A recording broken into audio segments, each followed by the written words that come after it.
Hello everyone, welcome back to our NTT exam channel. आज हम अपनी इस वीडियो में पीआरटी के लिए अपनी एनआईओएस समरी का 501 का चैप्टर 2 करेंगे। Indian education system part 2 part 1 हम पहले कर चुके हैं। तो लेके माँ सरस्वती का नाम शुरू करेंगे आज के अपने इस अध्ययन को। आर्टिकल 45 अनुच्छेद 45 में कहा गया है, यह राज्य सरकार की जिम्मेदारी होगी कि वह संविधान के लागू होने के 10 वर्ष के भीतर सभी बच्चों को 14 वर्ष की आयु तक प्राप्त मुफ्त और अनिवार्य शिक्षा प्रदान करे। Free and compulsory education 14 years तक के बच्चों को 10 ईयर में। जब से हमारा आर्टिकल 45 लागू हुआ है तब से। तो आर्टिकल 45 में फ्री एंड कंपल्सरी एजुकेशन की बात कही गई है। ये समरी वीडियो है, तो पहले आप अपनी एनआईओएस की समरी को बुक से कंप्लीट करो, उसके बाद ये समरी बुक करो तो बेनिफिट आपको ज़्यादा मिलेगा। जिसके पास ये बुक है वेल एंड गुड, जिसके पास ये बुक नहीं है डिस्क्रिप्शन में जाके आप वहाँ से इस पीडीएफ को डाउनलोड कर सकते हैं। राधा कृष्णन आयोग जो हमारा 1948-1949 में आया था, ईयर्स भी याद रखना। राधा कृष्णन आयोग को हम यूनिवर्सिटी एजुकेशन कमीशन भी कहते हैं। विश्वविद्यालय शिक्षा के लक्ष्य और उद्देश्यों में इसने परिवर्तन किया है, मतलब कि यूनिवर्सिटी जो एजुकेशन है उसमें चेंज करके उसको बेहतर बनाने की कोशिश की। And university grant commission UGC की एस्टेब्लिशमेंट स्थापना हुई थी हमारे राधा कृष्णन कमीशन में ही। अब हम बात करते हैं अपने मुदालियर आयोग की। मुदालियर आयोग आया था 1952 से 1953 में। मुदालियर आयोग का बेसिकली मेन फोकस था सेकेंडरी एजुकेशन कमीशन, माध्यमिक शिक्षा आयोग, जो कौन लाया था? Doctor S Lakshman Swami Mudaliar.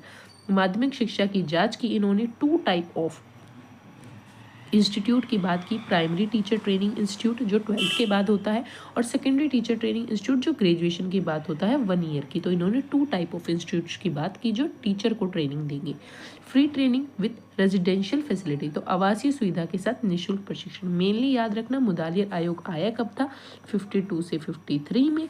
And ये हमारा सेकेंडरी एजुकेशन पर इसने फोकस किया था एंड 2 टाइप ऑफ इंस्टीट्यूट की बात की थी। National committee on women education कब आया था हमारा? 1958 में। National committee on women education Durgabai Deshmukh committee थी हमारी, जो 1959 में आई थी। Coed education middle school stage separate institution higher stage पर, तो मतलब मिडिल स्टेज पर आप कोएड एजुकेशन चलाओ, दोनों लड़के लड़कियां साथ में पढ़ेंगे। एंड हायर एजुकेशन पे आप सेपरेट इंस्टीट्यूट बनाओ गर्ल्स एंड बॉयज़ के लिए।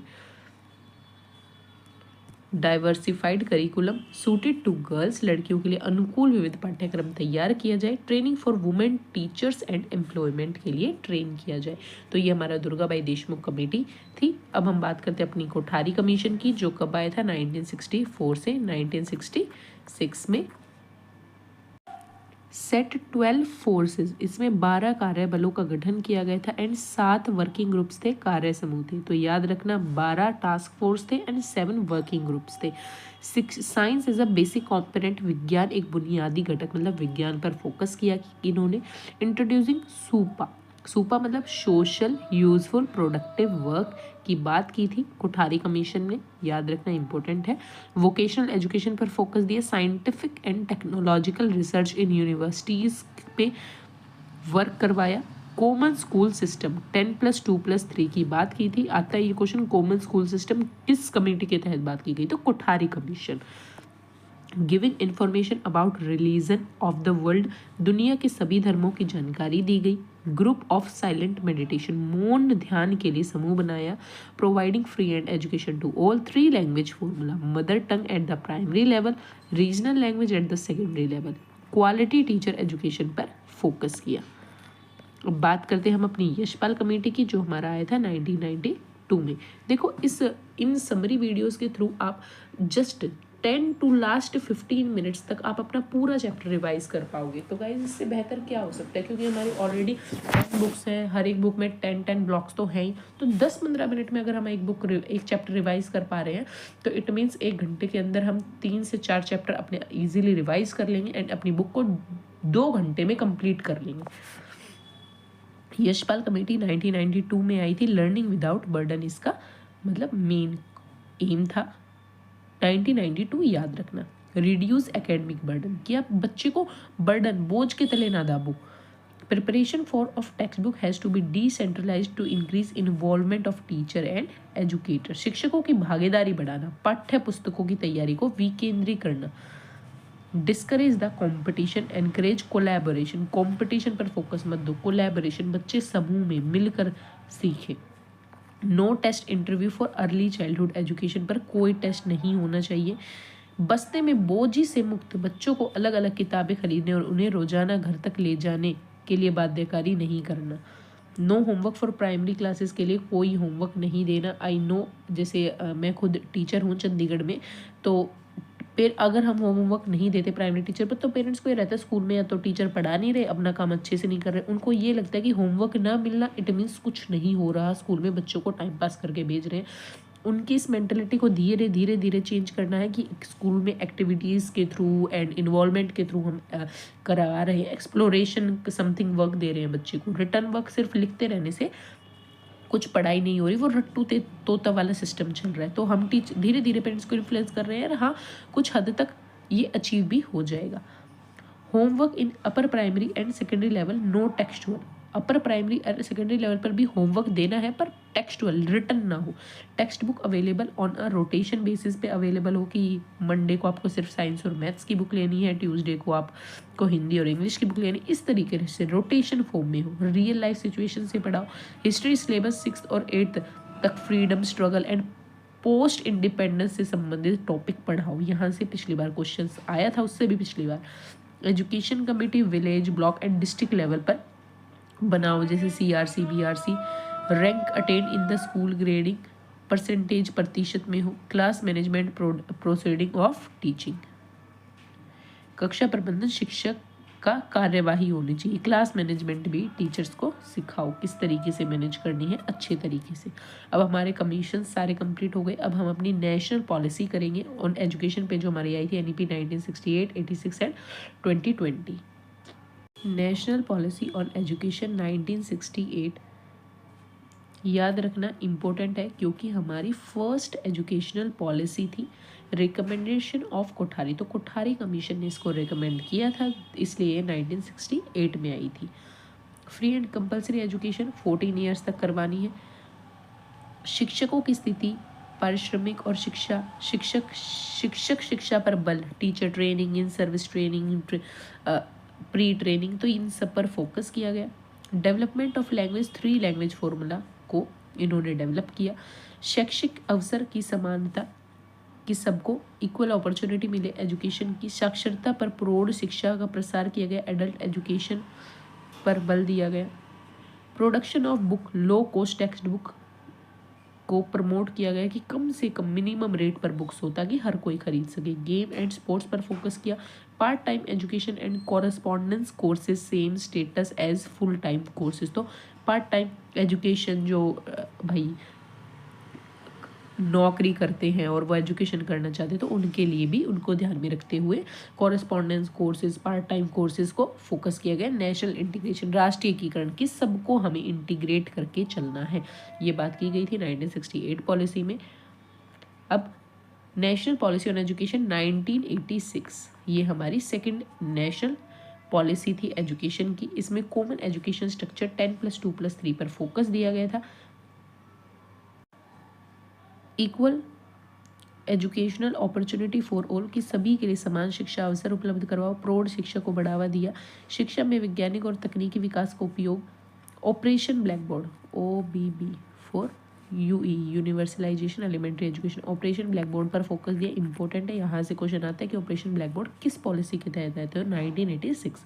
Minimum level of learning, MML, ये भी इंपॉर्टेंट है, याद रखना। नवोदय विद्यालय किस एजुकेशन पॉलिसी में बात की गई थी, तो 1986 में।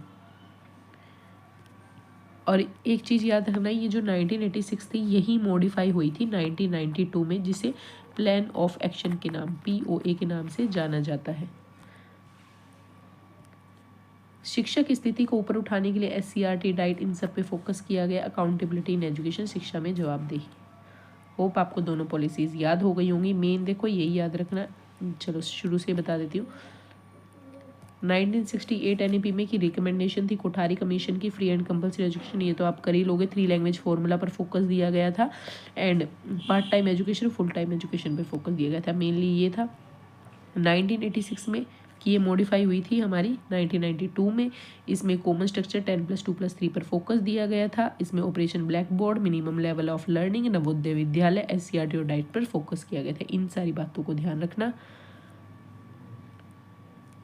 प्राथमिक शिक्षाओं की चिंता क्या थी, प्रारंभिक शिक्षा की चिंता क्या थी, sorry, concerns of elementary education. तो क्या था कंसर्न कि लो एनरोलमेंट हो रही थी, भाई एनरोलमेंट ही नहीं हो रही थी स्कूल में, हाई ड्रॉप आउट रेट थी, बच्चे छोड़ के चले जाते थे, अनट्रेंड शिक्षक थे, स्टूडेंट टीचर रेशियो में वेरिएशन था, लैक ऑफ इंस्ट्रक्शन फैसिलिटीज थी, building positive mindset of teacher towards ICT करना था कि ICT का यूज़ आप बेटर चीज़ के लिए करें। असमानता थी, लिंग, शहरी, ग्रामीण, क्षेत्रीय असमानता, ये सारी प्रॉब्लम्स झेलनी पड़ रही थी हमें प्रारंभिक शिक्षा के रिगार्डिंग।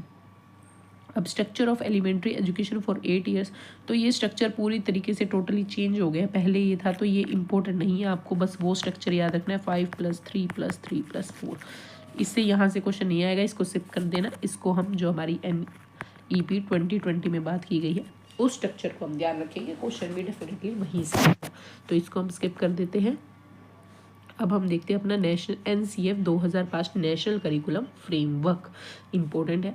NEP 1986-1992 ने एक राष्ट्रीय रूपरेखा को प्रस्तावित किया, प्रपोज्ड नेशनल फ्रेमवर्क, NCF की बात की गई इस पॉलिसी में। 1975, 88, 2000 को पाठ्यचर्या की रूपरेखा, तो नेशनल करिकुलम फ्रेमवर्क सबसे पहले कब आया था 1975 में, देन 88 में, देन 2000 में और फिर उसके बाद 2005 में 3 भाषा सूत्र को इम्प्लीमेंट किया गया था इसमें। ये NCF के ईयर है और जो NEP थी 1968 में, फिर 1986 में, फिर रिवाइज हुई थी 1992 में और अब आई है 2020 में। तो ये हमारी NEP है, ये हमारे NCF है। अब हमारे NCF भी आ रहे हैं। 2022 में हमारा NCF FS आया, फिर 2025 में NCF स्कूल एजुकेशन आया। तो इसमें 2005 के गाइडिंग प्रिंसिपल क्या थे कि connect life knowledge to life outside the school. ये आपने अपने जब CTET पढ़ा था उस टाइम भी ये सारी चीज़ें कवर की होंगी। ये सुनिश्चित करना कि रटने से दूर लेके जाओ बच्चे को, एनरिच करो समृद्ध करिकुलम को, पाठ्य पुस्तकों से आगे पढ़ाओ, मेकिंग एग्जामिनेशन मोर फ्लेक्सिबल हो। Implementation of elementary school curriculum, RTE act, curricular transaction 200 hour की, आप बच्चे को 200 प्राइमरी लेवल पर 200 घंटे पढ़ाना है पूरे साल में। कुल गृह कार्य, कक्षा 2 तक कोई गृह कार्य नहीं देना, याद रखना। 2nd क्लास तक कोई गृह कार्य नहीं देना बच्चे को। 2 hours for a week for class 3rd, तो क्लास 3rd से 2 आवर होमवर्क देना है, पूरे वीक में 2 आवर होना चाहिए। दिन में 1 घंटा, सप्ताह में लगभग 5 से 6 घंटे मिडिल स्कूल में, तो 6 to 8th क्लास तक। 2 hour a child, about 10 to 12 hours a week and secondary and higher secondary, तो 2 आवर्स 2 आवर हायर लेवल पर 9th 10th 11th 12th के लिए। तो गाइज आपका 2nd चैप्टर भी हो गया है फिनिश। इजी चैप्टर था एंड इम्पोर्टेंट था। यहाँ से जैसे जो आपके NEP है, NCF है एंड जो कमीशन है उनसे क्वेश्चन आते हैं, इजी थे। अब चलो मेरे को 2 क्वेश्चंस के जवाब देके जाना। जो हमारा मुदालियर कमीशन था वो कब आया था एंड उसमें किस पर मेन फोकस किया था, प्राइमरी, सेकेंडरी या हायर एजुकेशन पे। फर्स्ट क्वेश्चन ये हो गया, इसका कमेंट सेक्शन में आंसर देना। देखते आपने ऊपर कितना कॉन्शियसली पढ़ा। अगर आपको नहीं पता तो थोड़ा और ध्यान लगा के पढ़ो, साथ में नोट्स बनाओ। पता है तो बहुत अच्छा है। अब दूसरा क्वेश्चन है मेरा कि सूपा की फुल फॉर्म बताना और सूपा किस कमीशन के तहत आया था। तो ये 2 क्वेश्चन प्लीज़ कमेंट सेक्शन में बता के जाना अगर आप PRT DSSB के लिए सीरियस कैंडिडेट हैं। और अगर नहीं पता तो 3rd चैप्टर में भी ऐसे ही मैं 2 क्वेश्चन डेली आपसे पूछूंगी, पता चलेगा आप कितने अटेंटिव होकर अपने वीडियो को कंप्लीट किया। तो मिलते हैं नेक्स्ट वीडियो में 3rd चैप्टर के साथ। आज के लिए बस इतना ही। कोई सजेशन हो तो कमेंट सेक्शन में ज़रूर से ज़रूर बता के जाना। एंड हाँ, इस प्लेलिस्ट को अपने YouTube में सेव कर लो ताकि वीडियो डलते ही आपको नोटिफिकेशन आ जाए।